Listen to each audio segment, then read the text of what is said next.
네, 이번에는 전시체제와 동원에 대해서 말씀드리겠습니다. 먼저 전시체제와 생활통제입니다. 국민과 비국민이 엄격하게 나뉘어졌습니다. 제국 일본이 대만이나 한국을 식민지화하고 내지와 식민지, 외지라고 불렸는데요.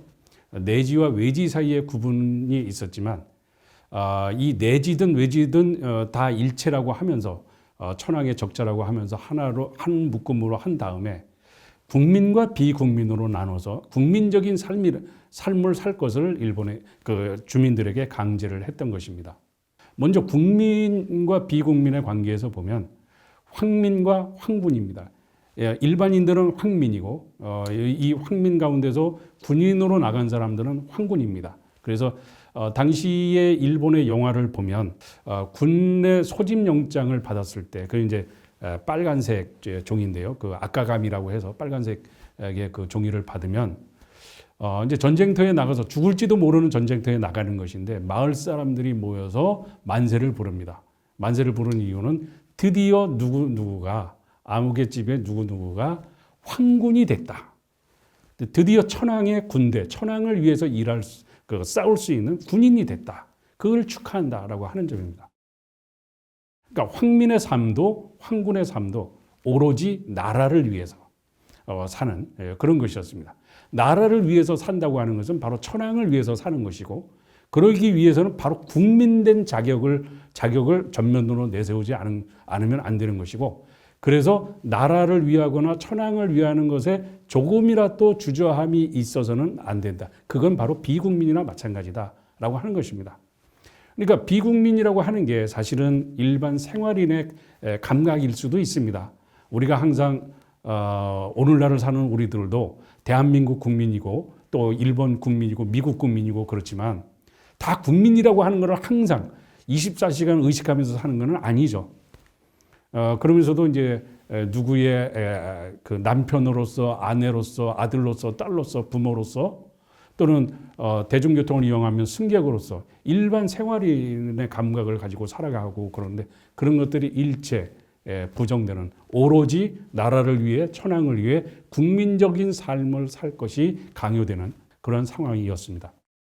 그러다 보니까 국민과 비국민이 이렇게 극명하게 갈리게 되니까 국민이라고 하는 것을 전면에 내세우지만 실제로는 비국민적인 생각을 하고 또 그 활동을 하는 사람들도 없지 않았다라고 하는 점입니다. 돈과 연줄, 얼굴로 얽힌 그 사회의 모습이 바로 그겁니다.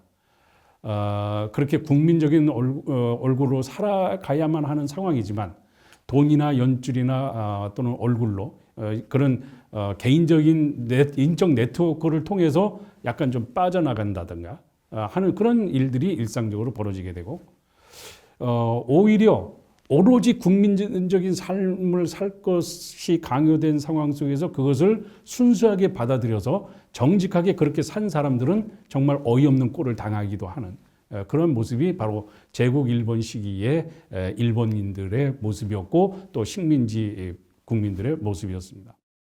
그런 상황 속에서 전시체제 속에서 모든 자원이 군사력에 우선적으로 배분되다 보니까 경제가 붕괴되고 행정이 붕괴되고 사회가 붕괴되고 이어서 국정이 붕괴되는 그러한 연차적인 반응이 일어나고 그것이 전시체제의 큰 특징이었다. 그러니까 전시체제라고 하는 것이 일본의 영광으로 모든 이제 전쟁에서 이긴다 하면서 계속해서 팽창으로 이렇게 나아가는 측면에서 보면 굉장히 일본을 위해서 중요한 계기였던 것처럼 보이기는 하지만 실제적으로는 내부에서 그런 것들이 하나하나 붕괴돼서 일본이 패망으로 가는 그러한 모습을 보여주고 있다라고 하는 점입니다. 이 정시체제의 동원을 보면 일단 인적 동원과 물적 동원이 있습니다.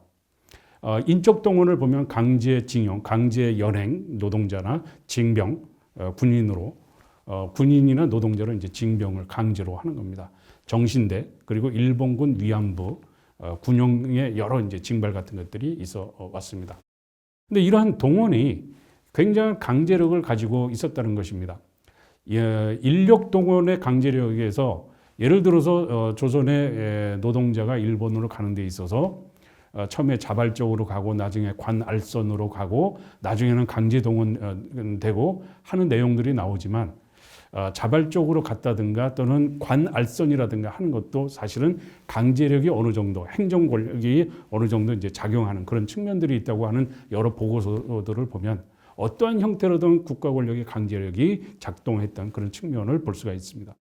물적 자원의 징발의 강제력 같은 것들도 있어서 아마 한국이나 대만 사람들 같은 경우에는 할머니, 할아버지들로부터 얘기를 들었을 겁니다. 녹그릇 같은 것도 징발이 되고 하는 그런 내용들이 바로 이제 그런 것이죠.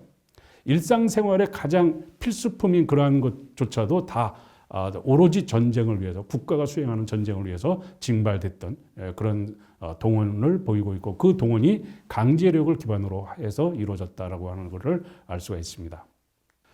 그러다 보니까 전시 체제의 이제 전쟁과 군 위안부 문제를 들여다보지 않을 수가 없는데요. 상식과 비상식이 묘하게 교차하는 그런 부분입니다. 일본이 아시아 태평양 전쟁을 일으키고 초반에 승승장구를 하면서 전세를 장악했지만 이후에 일본이 패배를 하기 시작합니다. 과달카날이라든가 이런 그 전투에서 패하고 난 다음에 수세에 몰리게 되는데 일본이 점점 전쟁하기가 어렵고 패전이 가깝게 된다 그러면 일반 상식의 선에서는 더 큰 참화를 막기 위해서 과거에 러일 전쟁을 미국의 시어도어 루즈벨트에게 중재해 줄 거를 요청했던 것처럼 미국하고 싸우고 있으니까 다른 어떤 제3의 국가에 대해서 미국하고 지금 전쟁 중인데 이거를 좀 화평하도록 좀 중재 좀 해달라라고 요청을 한다든가 아니면 그냥 항복을 하든가 하는 것이 상식적인 판단이었을 겁니다. 그런데 당시에 일본의 군 지휘자들은 어떻게 했느냐. 그런 평화 중재를 요청하지도 않고 항복을 하지도 않고 오히려 오로지 천황을 중심으로 하는 그런 국채 유지를 위해서 시간 벌기를 했습니다. 그래서 자살 특공대라든가 인간 어뢰 같은 것들을 만드는 겁니다. 가미카제 특공대, 자살 특공대 그런 것이죠. 그리고 이 자살 특공대에는 일본 군으로 강제 연행된 한국인들도 거기에 이제 참여하기도 했고, 그리고 인간 어뢰라고 하는 것인데 해상에서 전투를 할 때 어뢰에 사람이 타가지고 그걸 조종해가지고 상대방 함선에 가가지고 부딪혀서 자폭하는 그런 것입니다. 국채 유지를 위해서 시간 버는 게 필요하니까 국민에게 가서 죽어라라고 하는 명령을 내리는 것이 과연 상식적인가 하는 것을 보면 이 상식과 비상식의 그 격차가 너무도 컸다는 것입니다.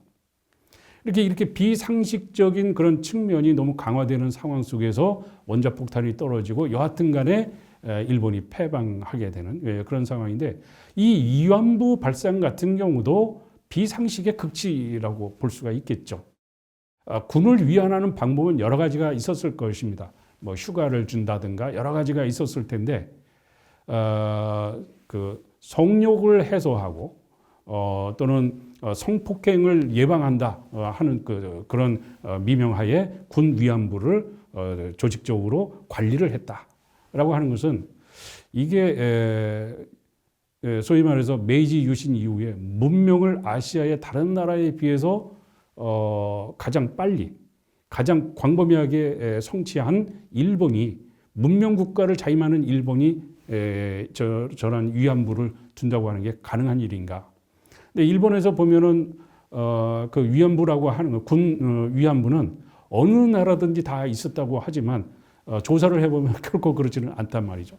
더더군다나 일반 황민과 함께 황군인데 자랑스러운 천황의 군대인데 천황의 군대에게 저런 그 여성의 인권을 침해하는 성폭행하는 그런 것을 제도적으로 뒷받침했다고 하는 것은 비상식의 극치 중에서도 극치라고 할 수밖에 없는 그런 문제라고 할 수가 있겠습니다. 예, 지금까지 전시 체제와 동원에 대해서 학습했습니다. 감사합니다.